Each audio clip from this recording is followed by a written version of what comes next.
Más de 1000 personas evadieron el pago del pasaje del metro, según informó la propia empresa. La estatal iniciará acciones legales contra quienes resulten responsables. Impacto generó el derrumbe de un edificio residencial. Todo esto en la ciudad brasileña de Fortaleza. Hasta el momento se desconocen las causas que originaron el colapso del edificio. Y crece la preocupación por el rendimiento de La Roja. Chile tuvo problemas para derrotar a Guinea por 3-2 en un estadio casi sin público.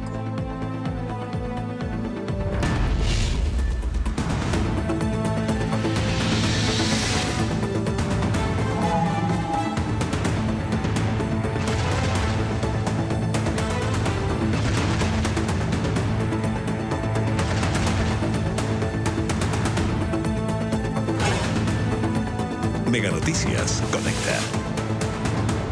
Con Andrea Aristegui y Rodrigo Herrera. ¿Qué tal? ¿Cómo están? Muy buenos días. Bienvenidos a esta nueva edición de Mega Noticias Conecta, día miércoles ya 16 de octubre, Exactamente, Rodrigo. ya pasamos la mitad del mes. Estamos ahí. Exactamente, estamos remando, pero en realidad estos meses son para disfrutarlo, a pesar de que esta semana, al menos en la zona central del país, el tiempo ha estado bastante aciago, ¿eh? Un día con sol, otro día nublado, no ha estado primaveral al 100%. ¿Cómo va a estar hoy? Ya se lo vamos a estar contando con don Jaime Leighton. Pero vamos a comenzar, como siempre, revisando nuestra agenda policial, porque este día martes una patrulla de carabineros protagonizó un atropello a una mujer que estaba cruzando por un paso de cebra en la comuna de San Francisco de Mostazal, esto en la región de O'Higgins. Claro, todo esto quedó registrado en las cámaras de seguridad que había en el lugar. Afortunadamente la víctima terminó solo con lesiones y Carabineros en todo caso abrió un sumario para indagar el hecho. Los antecedentes los conocemos de inmediato junto a Camila Espinosa. Buenos días. ¿Qué tal, Andrea y Rodrigo? Así es, informaciones desde San Francisco de Mostazal. Ustedes lo comentaban también el día martes. Una mujer de 56 años fue atropellada por una patrulla de carabineros. Aparentemente, según las informaciones preliminares, esto habría ocurrido producto de que durante la mañana había sol y esto habría cierto hecho que el carabinero que venía conduciendo esta patrulla no pudiese divisar a esta mujer que venía venía transitando por este paso de cebra, este paso peatonal ahí en San Francisco de Mostazal. Una vez que esto sucede, Carabineros se baja del vehículo y traslada a esta mujer posteriormente hasta el hospital de Granada, donde finalmente se dan cuenta que tiene un esguince en su muñeca derecha que le complica bastante, además de otras lesiones en la cadera. Nosotros pudimos conversar con esta mujer, la víctima de este accidente, así que pasemos de inmediato a revisar las declaraciones. Entonces, como yo vi que estaban detenidos, yo dejé pasar los vehículos que venían y crucé. No vi la patrulla cuando dobló porque no vi que estaban señalizando tampoco. Lo vi solamente encima cuando me golpeó de frente y me lanzó, como se ve en el video. Sí, se detuvieron y se bajó el acompañante del conductor, luego el conductor, y me preguntaron si yo necesitaba una ambulancia, cosa que encuentro ridícula porque era yo la atropellada. Ellos deberían de haberme pedido inmediatamente. Bueno, lo decíamos también, ella fue trasladada hasta el hospital de Graneros, donde rápidamente se le dio el alta, producto cierto de esta lesión menor que tenía en su muñeca. Lo que sí, el impacto, como ustedes pueden ver ahí, fue bastante fuerte a raíz también de esta situación. Nosotros también conversamos con Carabineros, tenemos su versión, así que pasemos de inmediato a revisarla. Un vehículo policial Z, marca Dodge Durango, se dirigía a un servicio tránsito de colegio. Y en una arteria principal de la comuna, con la intersección de otra calle, gira este conductor a la izquierda y atropella a esta persona de sexo mujer, 56 años aproximadamente. Y cambiamos rotundamente de tema, esta vez nos trasladamos hasta Quilicura. 3 sujetos a rostro cubierto ingresaron durante la noche a la empresa Inalco, dedicada a la venta y compra de vehículos ahí en ese sector, lo reiteramos, de Quilicura, específicamente en Frei Montalma 9590.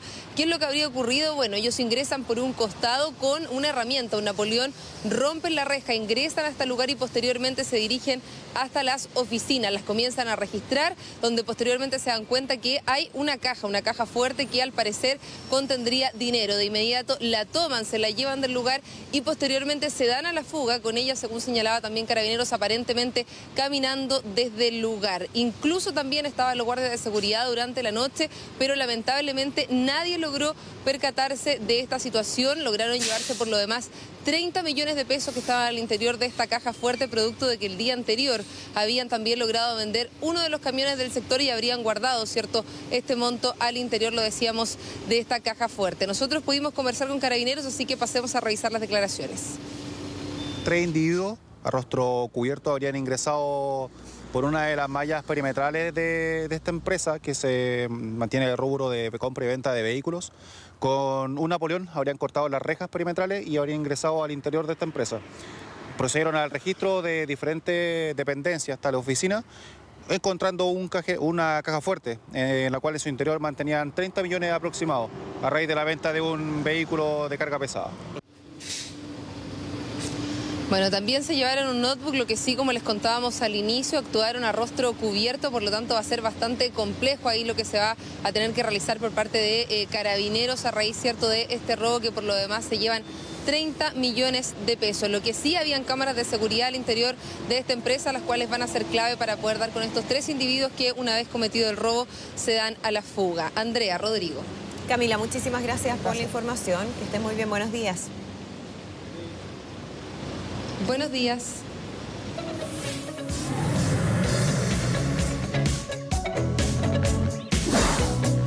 ¿Cómo están ustedes? Muy buenos días, gusto de saludarlos. 6:36 de la mañana de hoy, miércoles, mitad de semana, 16 de octubre. Comenzamos la segunda quincena del mes de octubre. A esta hora en la capital hay cielos nublados sobre los cielos de Santiago. Hay una temperatura de 10 grados en este momento, regulada por la nubosidad, un 73% de humedad relativa del ambiente. Se ve un cielo violáceo, digamos, de esa manera, por la posición del sol, con temperatura, con nubosidad ahí quebrada, nubosidad en categoría de nublado. Hoy día la jornada va a estar bastante fresca, existe una posibilidad de que caigan una que otra gota ahí en el sector principalmente oriente de la capital. La proyección para los próximos días en Santiago es que la nubosidad se va a mantener presente hasta mañana en categoría de nubosidad parcial predominantemente. Sin embargo, va a haber periodos durante el transcurso de esta jornada y la jornada de mañana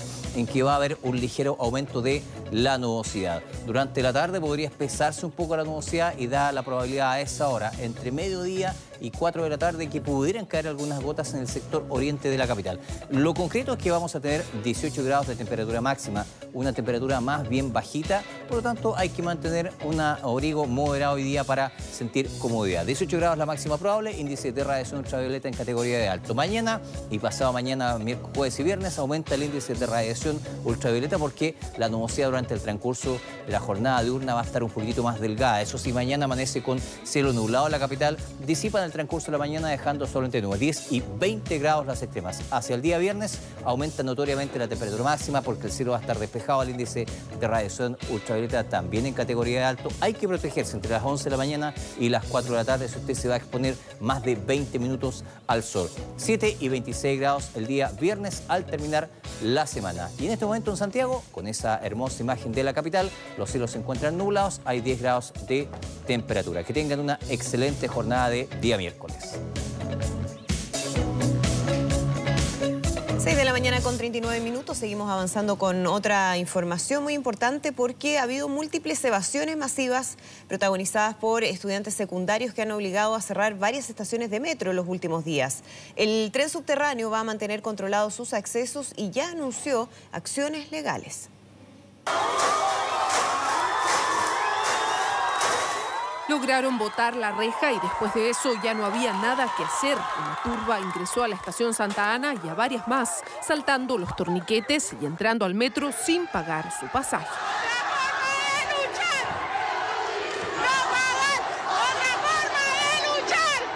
No estoy de acuerdo. Porque paralizan una parte de la ciudad y eso no está bien. Me parece muy bien. Todo lo que sea protestar en forma pacífica es excelente. Santa Ana, Universidad de Chile, Pedro de Valdivia, La Moneda, Santa Isabel e Irarrázaval son solo algunas de las estaciones donde se han registrado evasiones masivas.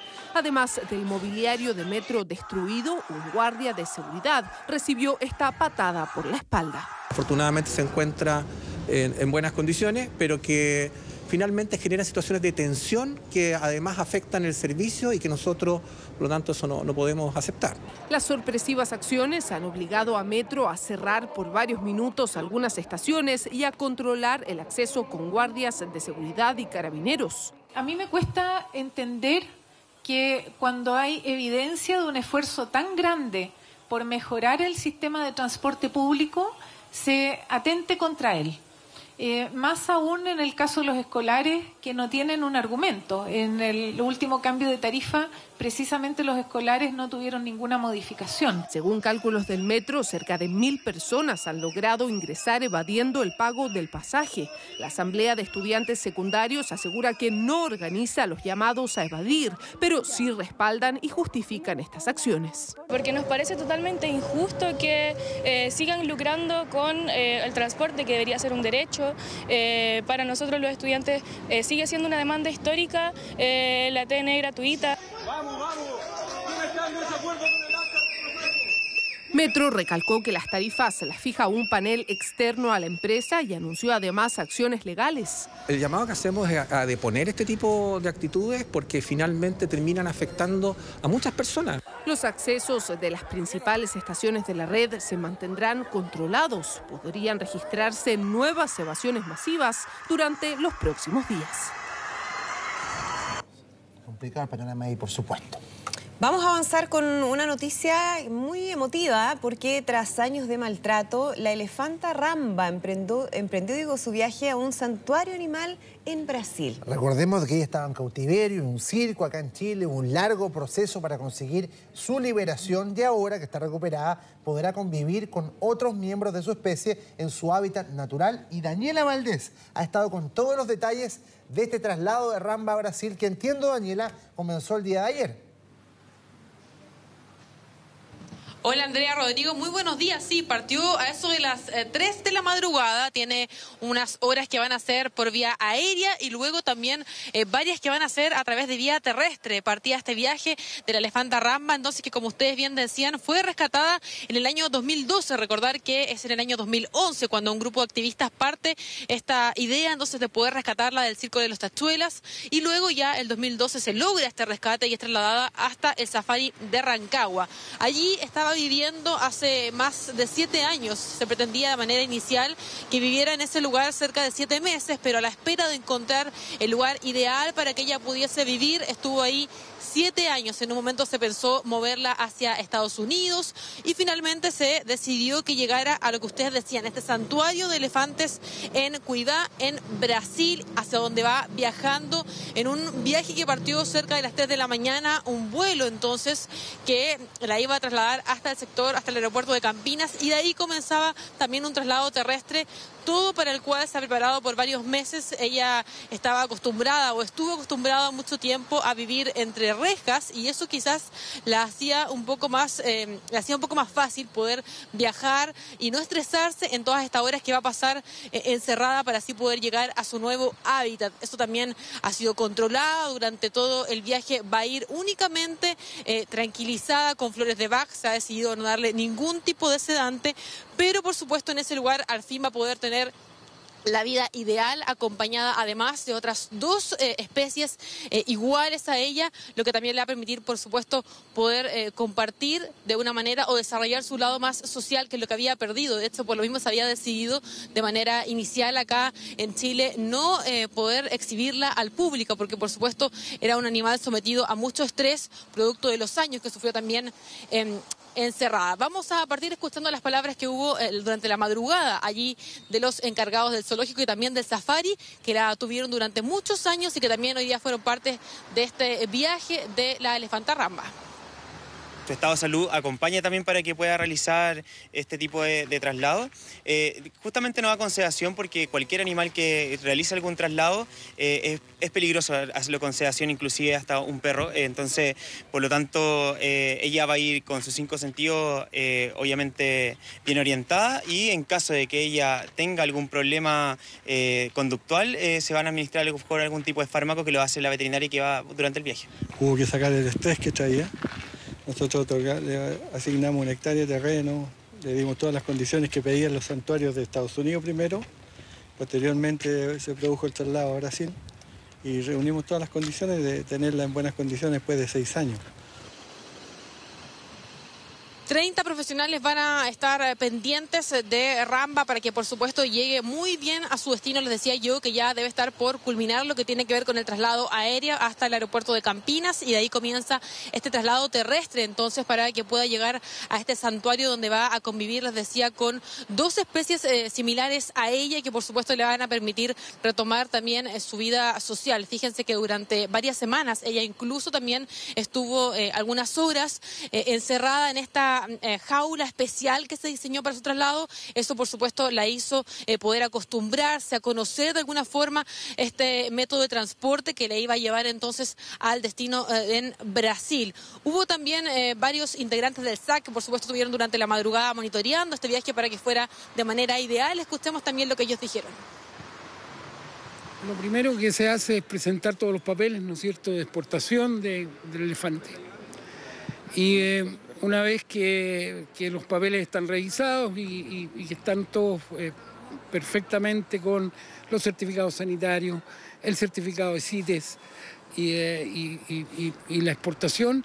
Hubo diversas gestiones que finalmente dieron fruto en este santuario de elefantes Brasil, que se creó en el año 2016.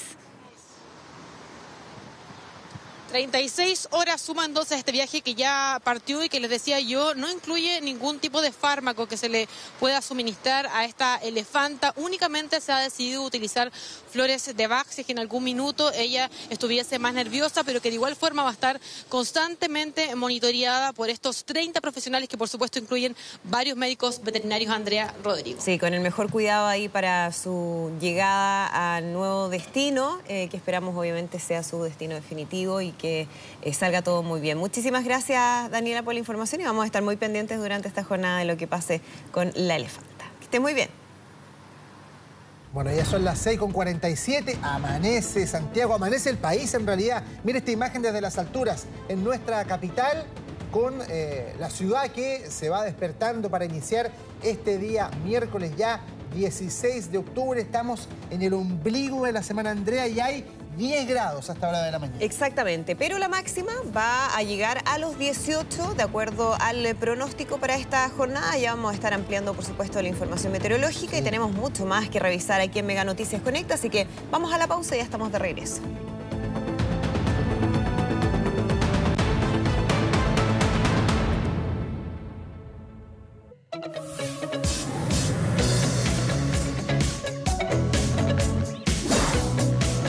Siete y cuarto de esta mañana de hoy, miércoles 16 de octubre, si revisamos las condiciones meteorológicas de Santiago. Claro, porque no es necesario abrigarse tanto a esta hora en la capital. La humedad no está tan alta, con un 73%, la temperatura está bastante moderada por la nubosidad presente, porque el cielo se encuentra nublado en la capital. Bueno, con esa imagen podemos comprobar lo que acabamos de decir. Hay nubosidad abundante, se sigue en una capa no tan gruesa sobre los cielos de la capital. Y esto nos da cuenta de que hay una proyección nubosa sobre los cielos de Santiago que se va a mantener durante gran parte en esta categoría de nublado el resto de la mañana. Posterior a ello, la nubosidad comienza a disminuir y vamos a tener una condición de nubosidad parcial. Eso sí, con ambiente fresco. La máxima va a llegar solamente a los 18 grados. Mañana jueves con nubosidad parcial, 10 y 20 grados las extremas, no tan altas, lo que es la tónica de esta primavera que no logra asemejarse a condiciones veraniegas, excepto al comienzo de la semana anterior. Mañana viernes sí comienza a ponerse un poquitito más primaveral, un poquitito más agradable la temperatura, que llega al rango de lo moderadamente caluroso, eso sí con una mañana fresca, porque la jornada va a estar con cielos despejados. Adelantando un poquitito a lo que va a ser el fin de semana, el día sábado, con una temperatura similar al del día viernes, y el domingo nuevamente vuelve a refrescar con 23 a 24 grados. Así que la condición continúa primaveral, acorde a las condiciones primaverales del libro. Que tenga una muy buena jornada. Bien, 7 de la mañana con 16 minutos. Sigue el debate en torno a la posibilidad de que los afiliados puedan retirar sus fondos previsionales. Ayer el presidente Sebastián Piñera se abrió a la posibilidad de que los enfermos terminales puedan hacerlo, y también recogió el guante la Asociación de AFPs. Claro, ellos también estudian la opción de revisar las expectativas de vida en una tabla que algunos dicen debiera ser actualizada. O sea, en vez de que el cálculo de la pensión sean 20, 30 o 40 años más, se haga en relación a las expectativas reales y particulares de vida de cada cual. Pero para profundizar en este tema tomamos contacto con Rodrigo Gutiérrez, que es gerente general de CIEDE, ¿cierto? Rodrigo, ¿cómo estás? Un abrazo para ti. Buenos días. Buenos días. Y primero que todo, ¿cómo tomar las señales que se han dado en este escenario? Lo que dice el presidente, lo que agrega también la gente de la AFP, y también la resolución del fallo de ayer del Tribunal Constitucional que declaró admisible la solicitud de esta profesora para revisar si puede obtener sus recursos provisionales para pagar una deuda que involucra el embargo de su casa. ¿Cómo estás? Hola Andrea, hola Rodrigo. Bueno, efectivamente, este es un debate que se está dando de manera conexa al debate principal, que es la reforma del sistema de pensiones. Sabemos que este proyecto está en trámite en el Congreso, está listo para la votación en sala de la Cámara de Diputados ya la próxima semana. Y la verdad es que este es un tema que toma protagonismo porque obviamente que afecta el dolor, digamos, la inquietud de las personas, y obviamente está tomando bastante importancia. Básicamente hay varias contingencias, hay varias situaciones que han dado pie a que este debate tome un rol importante hoy día. El primero es el retiro anticipado de fondos que ocurre en Perú y que toma bastante importancia. Digamos que en el caso de Perú, más de 2/3 de las personas han logrado el retiro anticipado de sus fondos, generando un problema no menor, probablemente, que va a ocurrir en el futuro. Lo segundo son los recursos de protección que se han presentado en algunos casos en Chile y que han llegado escalando jerárquicamente al Tribunal Constitucional. Ayer se declaró admisible uno de aquellos y por tanto, obviamente, eso está hoy día en la atención de todas las partes involucradas. Y lo tercero, obviamente, es reconocer que detrás de esto hay una inquietud ciudadana, producto de que enfrentados a pensiones que hoy día no satisfacen las necesidades, no satisfacen las expectativas de la población, y además en el caso de enfermedades terminales o en caso de deudas, haya personas que consideren legítimo solicitar el retiro anticipado de sus fondos.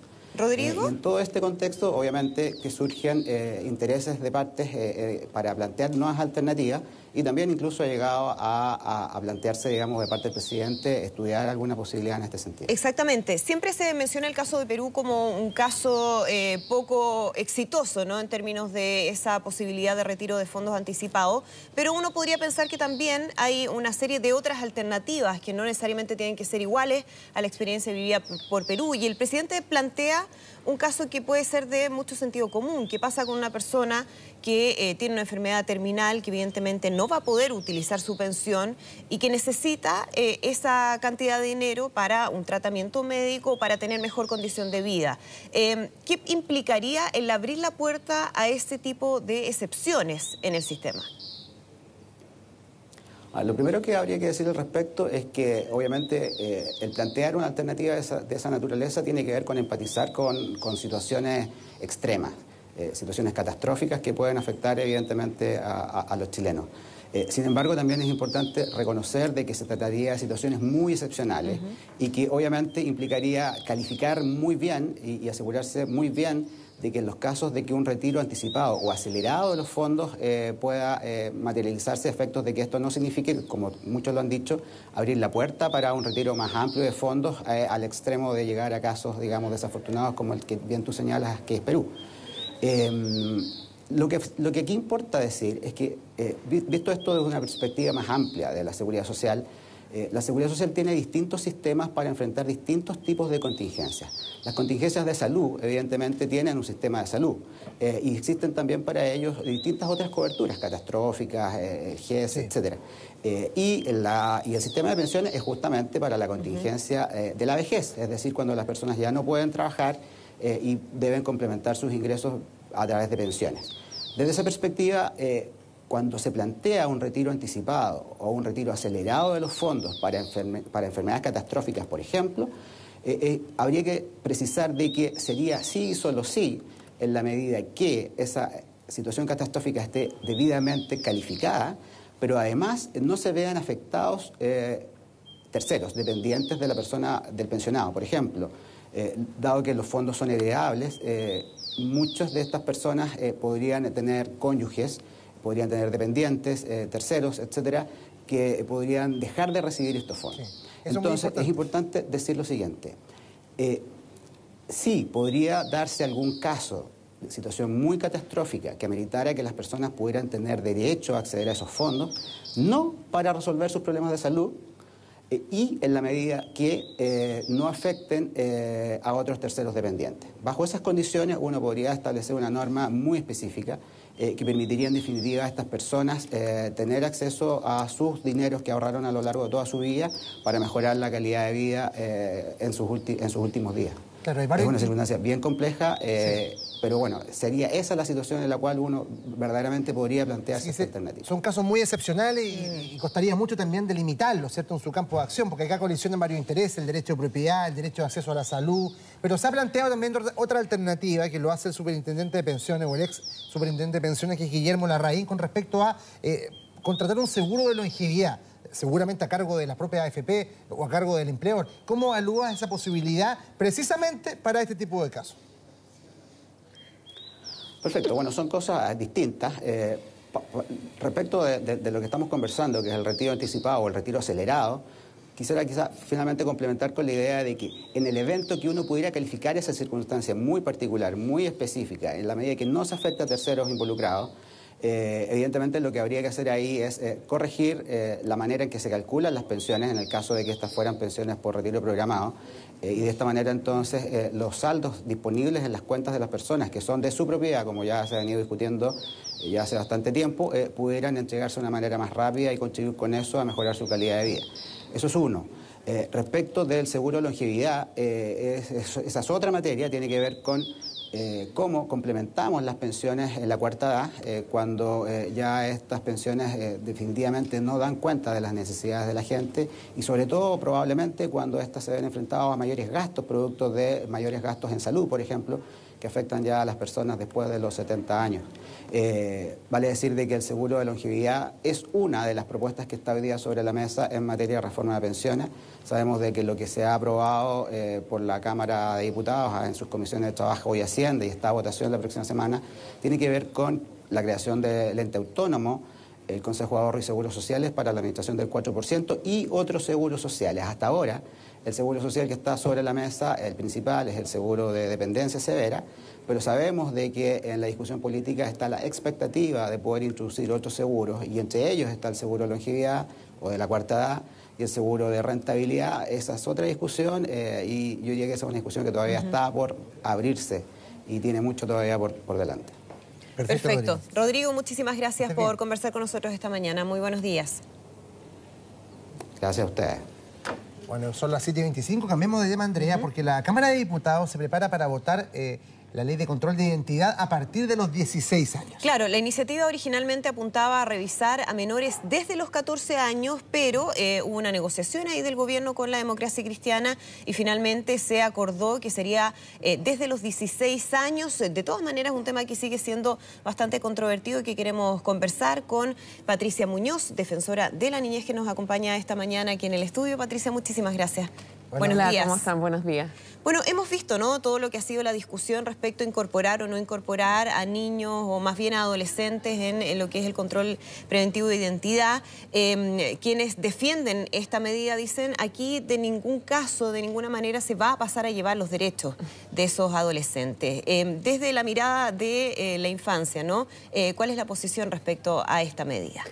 Sí, bueno, la verdad es que nosotros sostuvimos en la tramitación legislativa que efectivamente lo que implica esta medida respecto de adolescentes dice relación con una vulneración efectivamente de aquellos derechos que están contenidos en nuestra legislación interna en virtud de la ratificación que hicimos de la Convención sobre los Derechos del Niño y que impone determinadas exigencias a los estados cuando se trata de restringir derechos. Cuando uno tiene que aplicar medidas que implican, por ejemplo, restringir la libertad de movimiento, ¿no es cierto?, implicar la posibilidad de generar acciones que pueden discriminar.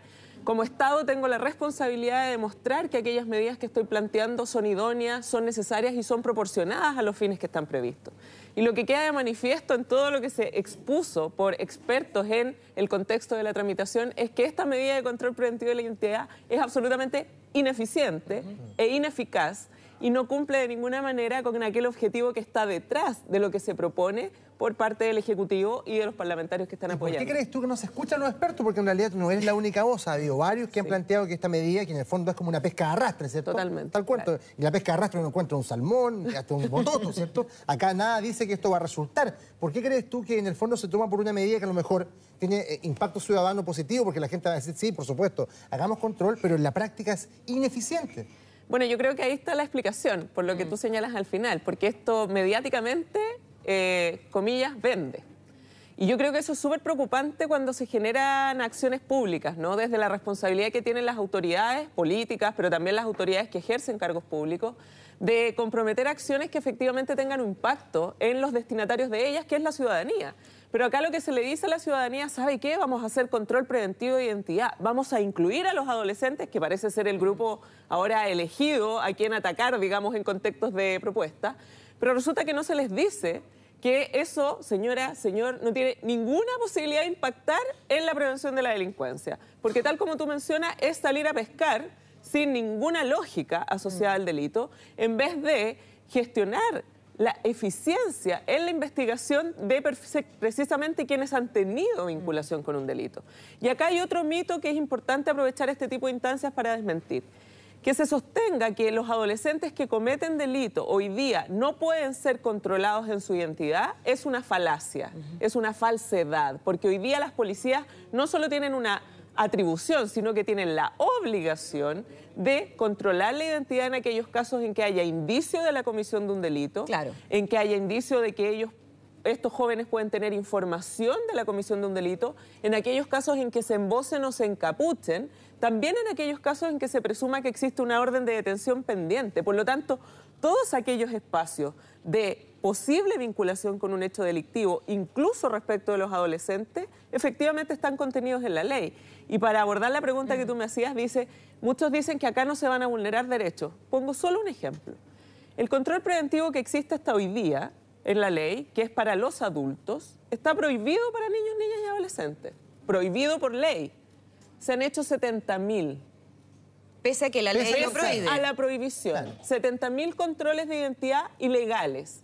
Entonces, el hecho de que yo diga que se van a respetar los derechos, por supuesto que no asegura que eso pase. Y el punto es que cuando yo ya vulnero el derecho humano de un niño, la posibilidad de reparación de eso es mucho más precaria. Y por eso es que es tan relevante que cuando se plantean propuestas se tenga presente que se debe cumplir con la consideración primordial que obliga a todos los agentes del Estado, incluidos a los diputados que hoy día van a votar, porque ellos son agentes del Estado y por lo tanto tienen la obligación de cumplir con la Convención, la obligación de tener como consideración primordial el interés superior de los niños, y eso, este proyecto lo infringe. ¿Sientes que no hay coherencia con lo que se ha planteado desde el Ejecutivo en el sentido de que se iba a poner a los niños, a las niñas primero en la fila? Esa fue una de las frases principales del gobierno del presidente Sebastián Piñera, con las medidas concretas que se están tomando, que se están impulsando desde el Ejecutivo. Conocíamos ayer las cifras de Paz Ciudadana respecto al aumento de la victimización, ¿no? Cifras bien preocupantes en términos de que estamos haciendo mal las cosas, no están funcionando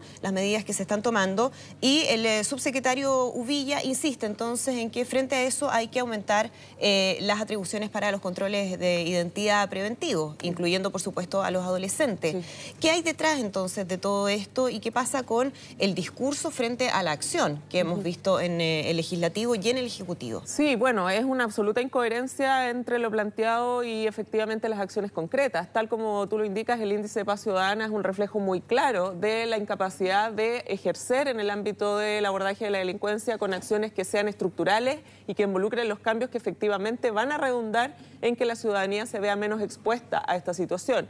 Y por cierto que insisto que una manifestación muy clara de ello es que la existencia del control preventivo de identidad hoy día no ha tenido ningún impacto en la baja de los índices de victimización, tampoco en la baja de la cantidad de delitos que ingresan al Ministerio Público para su investigación. Por lo tanto, está quedando de manifiesto de manera permanente la incapacidad de sostener que esa acción efectivamente tiene un objetivo para cumplir. El punto es que esta incoherencia es bien grave, porque en el fondo lo que nosotros desde la Defensoría de la Niñez sostenemos es que cuando uno plantea un eslogan tan potente y tan valioso como los niños primero, imagínense la potencia que tiene eso desde el punto de vista comunicacional, eso tiene que tener un correlato en las acciones concretas. Y a mí me gustaría muchísimo más que todo este esfuerzo comunicacional, pero además este esfuerzo legislativo del Ejecutivo, en vez de estar centrado en una medida vulneratoria de derechos como el control preventivo de identidad, estuviera en mejorar la ley de garantía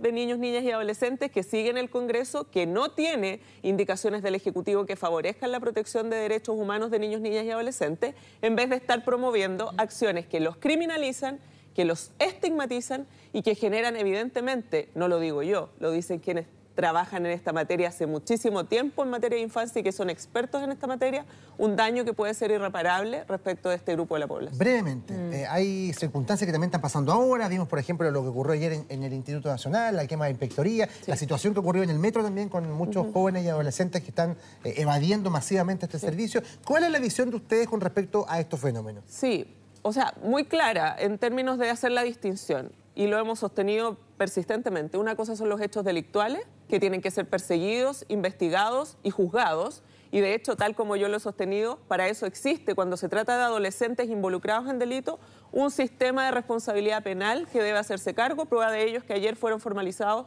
5 estudiantes en el contexto del porte de bombas Molotov y efectivamente ellos tienen que seguir un proceso penal.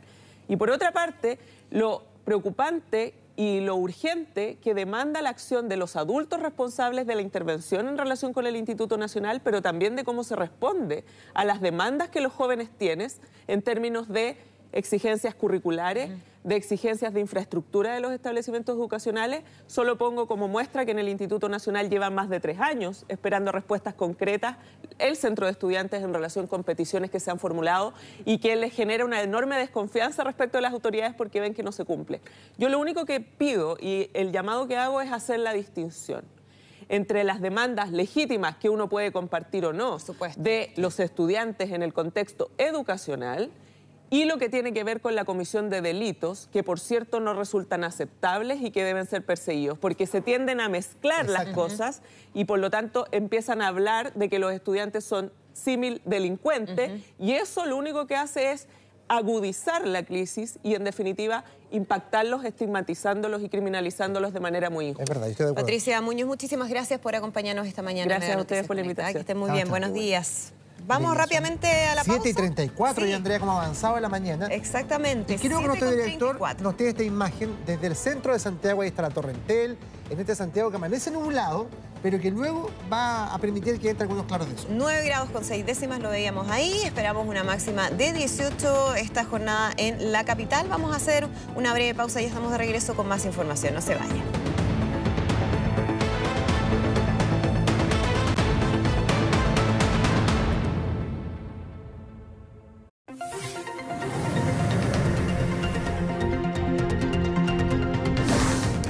De la mañana con 42 minutos. Hay mucha información internacional que revisar, así que vamos a hacerlo de inmediato con Mariana Schmidt. ¿Cómo estás, Mariana? Hola, muy buenos días. Preparándote para muchas elecciones, ¿cierto? Muchas elecciones. Bolivia, Argentina. Está la grande en Cataluña. Todo pasando. Claro. Incluso después, claro, en España, noviembre. Vamos primero con Cataluña, porque una nueva jornada de violentas protestas se ha registrado en esa región española. El gobierno central asegura que la violencia está siendo generalizada en todas las manifestaciones contra la sentencia condenatoria a los líderes que infructuosamente intentaron la independencia el 2017. Denunció que las protestas no son fruto de un movimiento ciudadano pacífico, sino coordinadas por grupos que utilizan la violencia en la calle para romper esta convivencia en Cataluña. Anoche, como usted ve, los disturbios más graves se registraron en Barcelona, Tarragona, Girona y Lleida. En ese contexto, el gobierno prometió garantizar la seguridad con una acción coordinada entre los mozos, la policía y la Guardia Civil. Recordemos que este estallido se produce luego que el Tribunal Supremo Español impuso penas de entre 9 y 13 años de cárcel por el proceso independentista ilegal de 2017 en esa región. Ojo, ya se están organizando para la huelga general que será este viernes y uno de los movimientos más fuertes, que es Tsunami Democrático, está liderando estas movilizaciones. Claro, hay una organización que quizás no es muy conocida en términos de que no hay un liderazgo o una vocería en relación a este movimiento que ha estado detrás de las convocatorias a movilizarse después de lo ocurrido con las condenas a los líderes independentistas catalanes. Ha habido, de hecho, un anuncio del Ministerio de Interior español de que van a investigar quiénes están detrás de todo esto. Se comunican principalmente por redes sociales, que es algo que hemos visto en otras partes del mundo. Tienen más de 275.000 personas en una cuenta de Telegram y es por ahí donde principalmente dan a conocer sus mensajes y sus convocatorias. Pero a raíz de los hechos de violencia ocurridos en las últimas horas, no solamente en Barcelona, también en Tarragona, en Girona, en otras ciudades y localidades de Cataluña, han decidido suspender nuevas convocatorias. Acaban de anunciaron recién. Exactamente, anunciar que suspenden las convocatorias que había para movilizaciones durante estas jornadas, pero que se van a concentrar en lo que va a ser una gran huelga el próximo día. Viernes 18.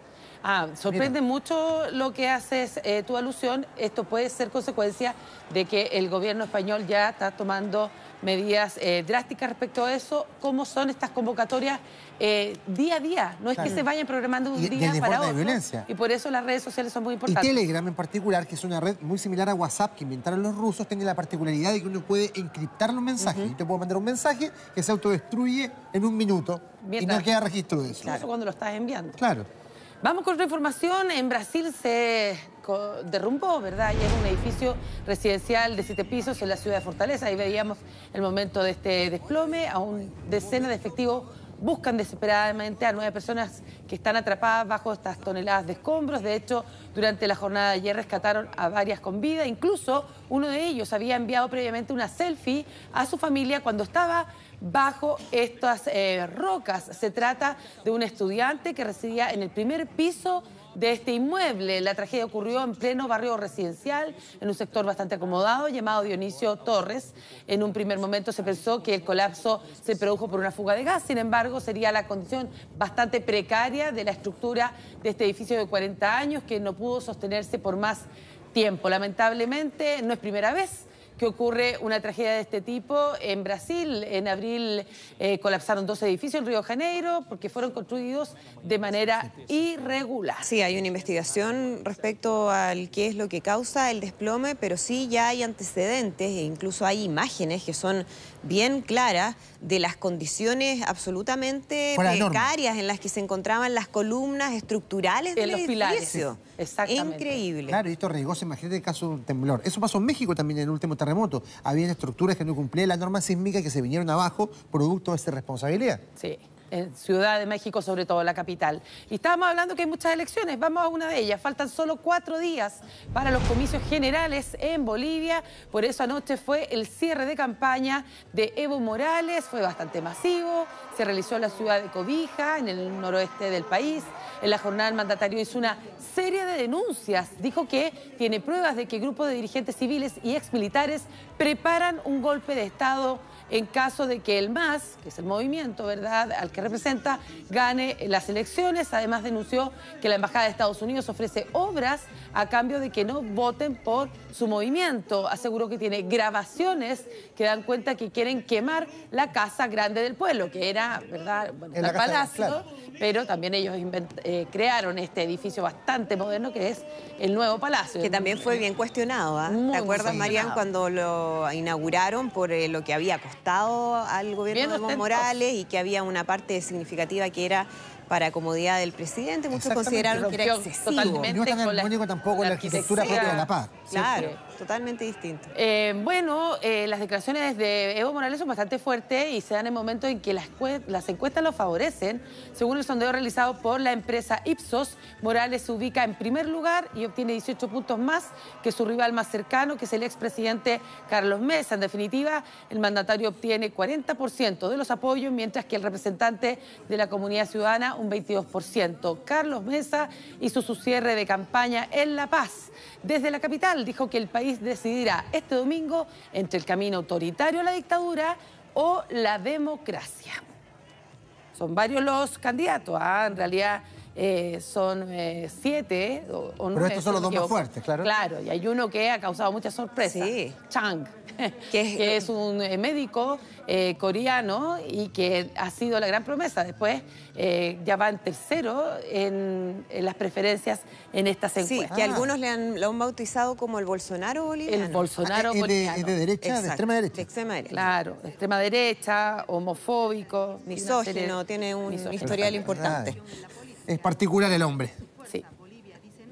Pues bien, en Estados Unidos, la policía de San Francisco está buscando intensamente a este hombre que robó un grabado de Salvador Dalí valorado en $20.000 y que se exhibía en una galería. Lo más sorprendente es que solo le tomó 32 segundos para entrar a este museo, sacar el cuadro llamado Jirafa en Llamas, creado por el mítico pintor surrealista en 1967. Y como si nada hubiese pasado, el audaz ladrón se fue caminando por la calle con la obra en la mano. Todo quedó registrado por estas cámaras de seguridad, grabaciones que son, en definitiva, las pruebas para dar con su paradero. Jirafa en Llamas, una obra surrealista pintada a mano de edición limitada, la década de los 60. Buenas noches. Hubo debate demócrata, el cuarto con miras a las primarias del partido. La particularidad de esta discusión es que era la primera vez que estaba sobre la mesa la discusión del posible impeachment contra el presidente Donald Trump por su posible presión a su homólogo ucraniano para que buscara información que afectara a su potencial rival en los comicios, Joe Biden. Todos los participantes tomaron la misma postura, rechazaron las explicaciones y el actuar de Trump en este escándalo y apoyaron la investigación en el Congreso. Biden afirmó que Trump es el presidente más corrupto de la historia de Estados Unidos. Defendió a su hijo, Hunter Biden, señalando que no hizo nada para la firma de energía ucraniana, lo cual representó un conflicto de intereses, ya que su padre ejercía como vicepresidente. Por su parte, Elizabeth Warren dijo que el proceso de destitución debe continuar, defendiendo que este proceso iba a dejar establecido que a Trump no se le va a permitir romper la ley. Según las últimas encuestas, Biden obtiene un 29% de las preferencias y la senadora por Massachusetts, Warren, 23%. Esto a pesar que la semana pasada ella había liderado los sondeos. ¿Y Bernie Sanders? Bueno, ahí está, en tercer lugar, 15,6% de las preferencias está este senador progresista que había suspendido temporalmente su campaña tras sufrir un infarto a principios de mes. Y ahí lo pudimos ver por primera vez en público. Sí, oye, no es fácil hacer un debate con 12 candidatos, claro, pero lograron una fórmula, ayer me quedé viéndolo hasta tarde, una fórmula interesante porque podían debatir. No, se emplazaban entre ellos, tenían que levantar la manito y les permitían entonces contestar brevemente al candidato que estaba en ese momento hablando. Y uno podría decir que hubo un cambio en relación a lo que habíamos visto en debates anteriores, que principalmente la mayoría de los candidatos atacaban a Joe Biden, considerando que era el que estaba liderando las encuestas. Desde que Elizabeth Warren apareció como la principal en términos de las posibilidades para ir a la carrera presidencial, ayer la mayoría atacó a Elizabeth Warren. O sea, hay una estrategia que queda en evidencia. Sobre todo en su plan de salud. Un método, un debate bastante interesante, muy distinto a lo que vimos en Argentina, que en realidad a muchos les pareció una postura bastante fome. Pero hablando de él, de Joe Biden, la verdad es que está con todo este conflicto en relación al hijo, estamos hablando de Hunter Biden, que también se defendió de las acusaciones de cualquier ilegalidad en el caso ucraniano, pero reconoció, ahí vemos en la entrevista, un error político durante esta conversación que fue transmitida por el canal ABC News. Hunter rompió su silencio para anunciar que también deja el directorio de una empresa china en Shanghai. Señaló que no formará parte de ningún directorio fuera de las fronteras de los Estados Unidos y su padre es electo presidente para no generar nuevamente este conflicto de interés. Claro. Bueno, en medio de extremas medidas de seguridad, el príncipe William y Kate Middleton comenzaron una gira por Pakistán. Su objetivo es fortalecer las relaciones entre ambos países, tal como lo hizo la reina Isabel en el año 61 y 97. Sobre este viaje hay muy poca información, ya que se considera el más peligroso que han realizado los duques de Cambridge. De hecho, los lugares, los horarios y las actividades que realizan ambos son revelados el mismo día por estas mismas razones. El acceso a la educación de calidad es lo que más les preocupa en Pakistán. Se dice que el viaje será parecido al que realizó la princesa Diana en su primera visita oficial en Pakistán el año 91, donde incluso se le vio descalza en una mezquita. Quiero cerrar, sí, que el príncipe Harry se le vio anoche muy emocionado, casi hasta las lágrimas, durante un discurso en el que compartió su emoción en convertirse en padre. Ocurrió durante unos premios de una fundación que él apoya a niños con serias enfermedades, al igual que sus familias que necesitan de mucho apoyo. Incluso tuvo que ser asistido, como usted puede apreciar en esas imágenes. Mira. Son parte de la realeza, pero se emocionan igual. Sí, pero pocas veces vemos imágenes muy bien. Y sobre todo de Harry. Es destacable. Que estén bien, ¿eh? Marian, que estén muy bien. Buenos días. Nos vemos. Chao, buenos días. Sí. Ya son las 7:54 y fíjense que hoy es el Día Mundial de la Alimentación, una fecha en la que la Organización de Naciones Unidas para la Agricultura y la Alimentación, que es la FAO, busca concientizar a la población sobre el problema alimentario mundial y la manera de solucionar el hambre. Exacto, la desnutrición, la pobreza. Bueno, nuestro país no está ajeno a este tema y queremos conversarlo con Clarisa Muñoz, que se trasladó también al Mercado Lo Valledor para conocer más respecto a esta fecha. ¿Cómo estás, Clarisa? Buenos días. Hola, hola. Hola Andrea, hola Rodrigo, muy buenos días. Estoy aquí, como ustedes dicen, en Lo Valledor, en la Feria Sustentable. Una feria que en realidad todo el mundo debería conocer, sobre todo van a venir muchos colegios aquí, porque ¿qué es lo que pretenden enseñar? ¿Qué es lo que todos debemos aprender? ¿Cómo podemos colaborar desde nuestras casas para salvar el medio ambiente? Nos muestran aquí algunas de las cosas que hay. Por ejemplo, está el banco de alimentos. Aquí podemos ver que son cebollas que están un poco brotadas, que no están aptas para ser vendidas, pero sí absolutamente en buenas condiciones para ser consumidas. Todo esto es donado a fundaciones donde hay personas vulnerables que no tienen los recursos para poder comprar estos alimentos. Todo eso es donado por Lo Valledor para que esto no se convierta en basura y de alguna manera ayude a otras personas. Aquí, por ejemplo, también podemos ver algo que muchas personas están ya comenzando a introducir en sus casas, que es el compostaje. En vez de botar, por ejemplo, las cáscaras de plátano a la basura, las cáscaras de papas cuando pelamos papas y generar con esto más basura en los vertederos, esto se puede reutilizar en las casas y convertirlo en abono para las plantas. Quien nos va a comentar un poco más sobre esto es Silvana Miranda, ella es jefa del Departamento de Medio Ambiente de aquí de Lo Valledor. Silvana, ¿cómo estás? Muy buenos días. Si es que nos puedes comentar ligeramente sobre en qué consiste esta feria, cómo puede hacer la gente para venir a visitarles, qué es lo que podemos aprender aquí. Hola, buenos días. La Expo Sustentable Lo Valledor invita a todas, todos y todes a que participen. Entrada liberada de las 8:30 hasta las 2 de la tarde. Metro Lo Valledor, línea 6, la línea nueva. Va a estar abierto el acceso. Hay 40 stands de emprendimientos culturales, emprendimientos sustentables, como lo han visto ustedes acá, que nos enseñan qué es lo que es el reciclaje del aceite, por qué debemos reciclar aceite. Eso es lo que estamos viendo en este momento. Estos contenedores se llevan a los domicilios, se llevan a las tiendas y así la gente puede reciclar el aceite en vez de botarlo a las cañerías y contaminar el agua. Así es. En Rendería es una de las empresas que hace el reciclaje de aceite. Tiene todo aquí una infografía de cómo se hace el reciclaje, por qué debemos reciclar aceite, que el aceite, si nosotros lo vertemos a lo... Ese precisamente es el experimento que vamos a hacer ahora, Silvana, ¿verdad? Si nos puedes explicar qué es lo que vamos a ver acá. Claro, acá tú puedes ver qué es lo que hace, cómo contamina el aceite las aguas.